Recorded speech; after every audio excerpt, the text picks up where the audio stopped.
Hey guys, this is Nick from Scholarly Supplements here, and today I have a practice specific heat problem from chemistry for you. The problem reads, Chipper, a professional metal worker, just started a new project.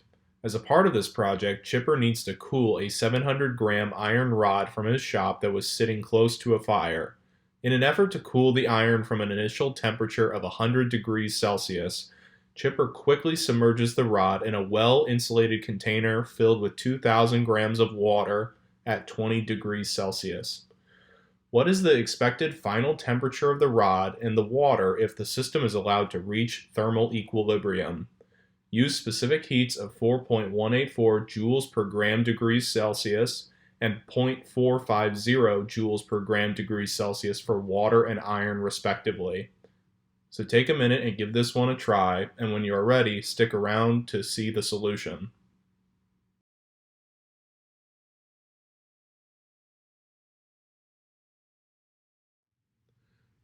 So in order to solve this problem, we need to first start by describing what is expected in terms of heat transfer for this problem.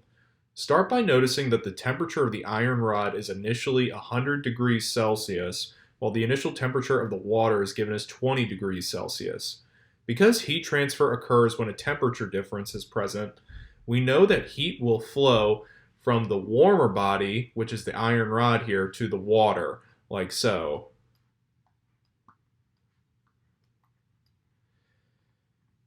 This heat transfer will occur until thermal equilibrium between the water and iron rod is reached, which in layman's terms means that both the iron rod and the water will end at the same temperature. The problem also mentions that the container that Chipper drops the rod into is well insulated, which allows us to assume that no heat will be lost to or gained from the surroundings, which, in this case, is anything other than the water or the iron rod. Now, let's go ahead and set up our solution to this problem. In order to solve this problem, we're going to need an equation that relates the heat transfer and the physical properties for a given body. One such relationship is Q is equal to mc delta T. Here, Q represents the heat transfer in joules, m represents the mass of the body in grams, C represents the specific heat of the body in joules per gram degrees C, and then delta T represents the temperature difference in degrees C or Kelvin.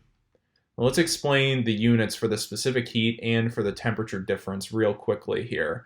For the specific heat, you'll see that we have joules per gram degrees C. This essentially tells you that the specific heat means how much energy is required to exact a certain temperature change for a given mass of material. So if you take a quick comparison here between the specific heats of water and iron here, the higher value for water essentially implies that if you have a similar mass of water compared to a similar mass of iron, it's going to require more energy to raise the temperature of the water by 1 degree C than it would for iron. That's what the difference in specific heats essentially means for different objects. That's also why water is considered a great thermal reservoir. It's able to store a lot more energy than most other materials. Now, talking about the temperature difference can be done in degrees C or Kelvin. Why can we do this? Because it's a temperature difference. We are not plugging in temperatures, but we're plugging in a temperature difference. If you recall from gas law calculations, you know that you have to use absolute temperature scales like the Kelvin scale in order to do those calculations. But for anything that involves a temperature difference, as long as you keep both of your temperatures in degrees C or both of your temperatures in Kelvin, it's not going to matter which one as long as you're consistent. Okay, so now that we know what equation we need to use, let's go ahead and set this problem up to get our solution. So we know that the heat that is leaving the iron is going to equal the heat gained by the water because this container is thermally insulated.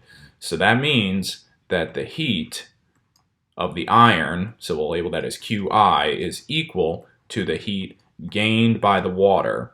And because heat is leaving the iron and entering the water, we're going to go ahead and put a negative sign here to account for that directionality. Now we can set up our equation by substituting mc delta T for both of these Q's here. So here's what that looks like. We get negative mass of the iron times specific heat of the iron times delta T of the iron, which is Ti2 minus Ti1. So temperature of the iron final minus temperature of the iron initial is equal to mass of the water times specific heat of the water times Tw2 minus Tw1. And now we can distribute this negative and also acknowledging that Ti2 is equal to Tw2, because in order for thermal equilibrium to occur, we know that these two objects, the iron and the water, are going to have the same temperature once this is done. So these two are equal to each other, so we'll label this as T. And once we account for all this, we get that the mass of iron times specific heat of the iron times Ti1 minus T equals mass of the water times specific heat of the water times T minus Tw1. And from here, all we need to do is solve for T, and we'll be able to plug in our numbers and arrive at our answer. Now, all we have to do is do the algebra in order to solve for T. So let's go ahead and do that.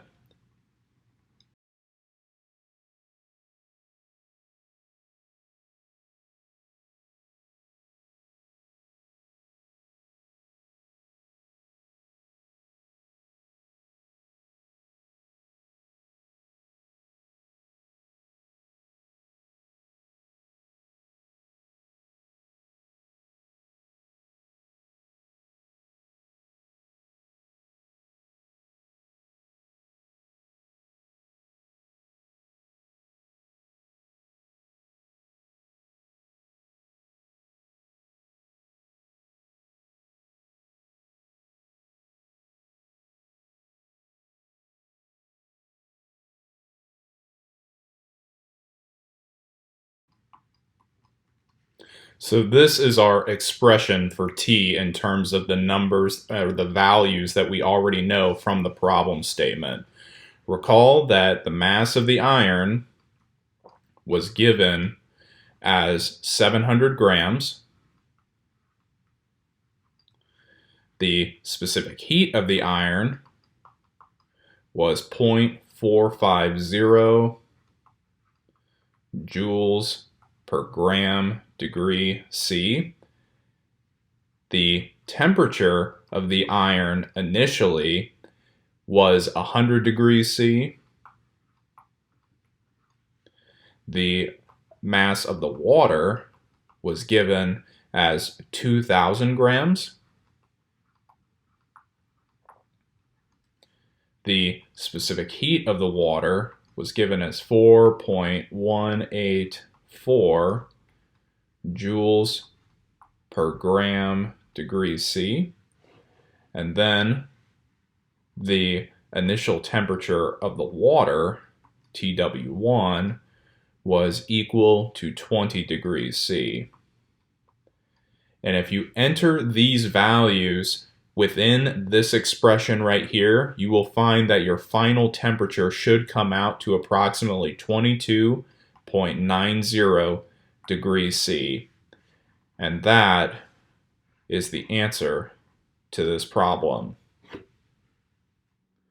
Alright guys, I hope you found this problem challenging and helpful. If you have any questions or topics you would like me to cover, please leave a comment below or message me on Twitter. If you enjoyed the video, please consider liking the video and subscribing, as it really helps out the channel. Thanks again for watching, and have a great day.